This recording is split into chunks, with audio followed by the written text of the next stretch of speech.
Compare the way poets use language to present emotions in Shakespeare's Sonnet 116 and one other poem from the AQA Relationships cluster. A typical question from a GCSE English Literature poetry paper.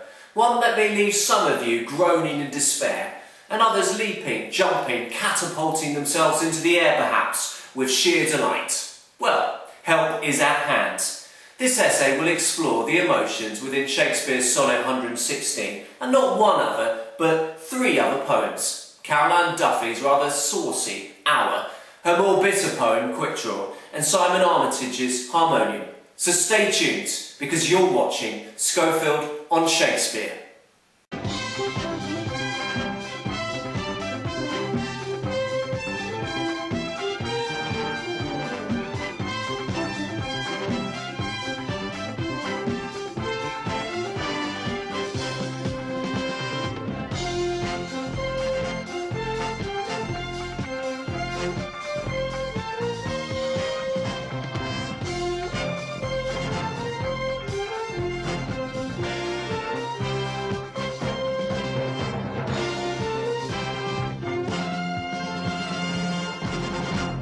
Shakespeare's Sonnet 116 gives its own definition of the key emotion of love.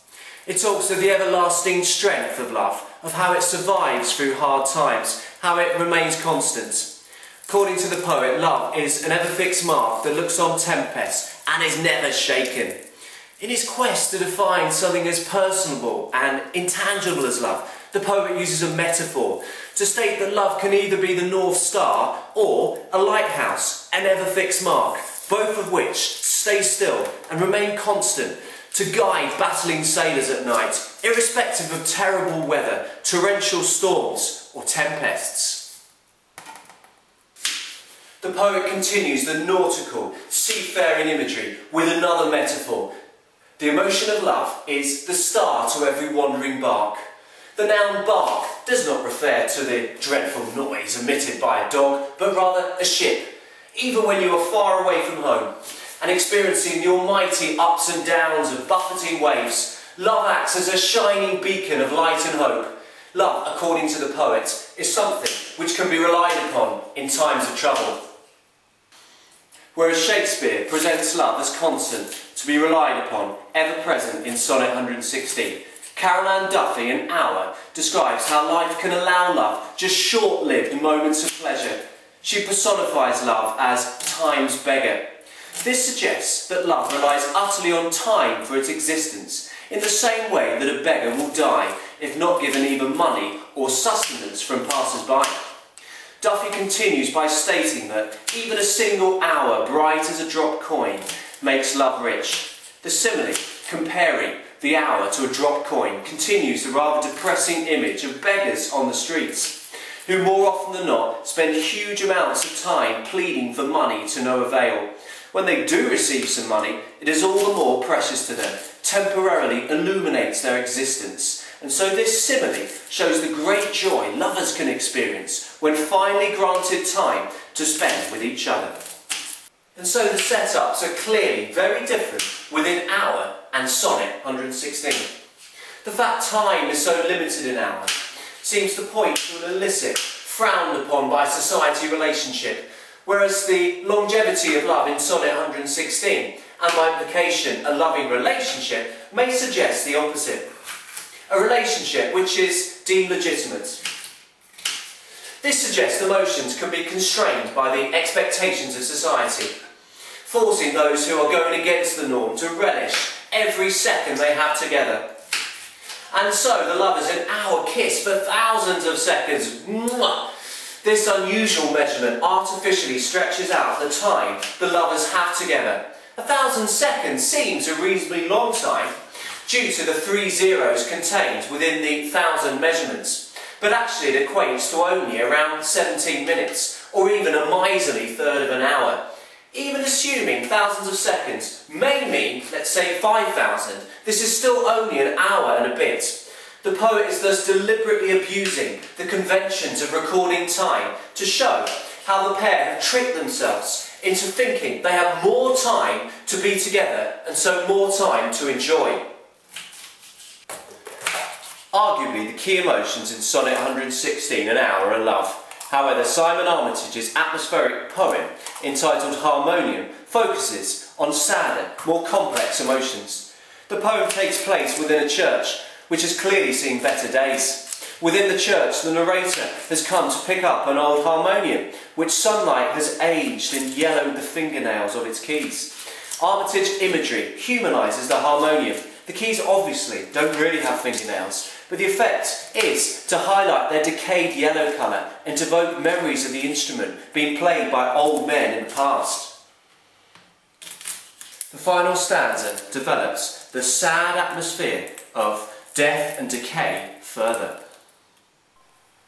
The narrator and an older man carry the harmonium out of the church, and the latter cracks a feeble joke that the next box I'll shoulder through this nave will bear the freight of his own dead weight. This quip likens carting off the heavy harmonium to carrying a coffin, but the internal rhyme of freight and weight emphasises the weakness, hollowness of such a joke, and results in emotions of sadness and loss. This is confirmed in the narrator's response to the gag.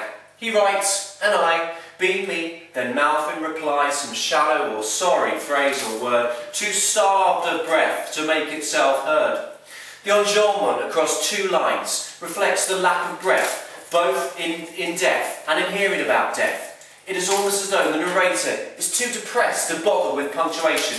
He is unable to say much in response. The adjectives shallow and sorry suggest that he is unable to say anything meaningful within the decayed and depressing atmosphere of times past, within the church that has known happier times and happier singing, as epitomised in the glorious metaphor, gilded finches. So enjambment is used to conjure up emotions of despair and despondency and harmonium, but it's used to show the potential of love to hurt within Duffy's Quickdraw. The poem describes a relationship in which the narrator is desperate to hear from someone she loves, whose feelings are nowhere near as powerful. The second stanza describes a phone conversation in which they have an argument. She writes that you choose your spot, then blast me through the heart.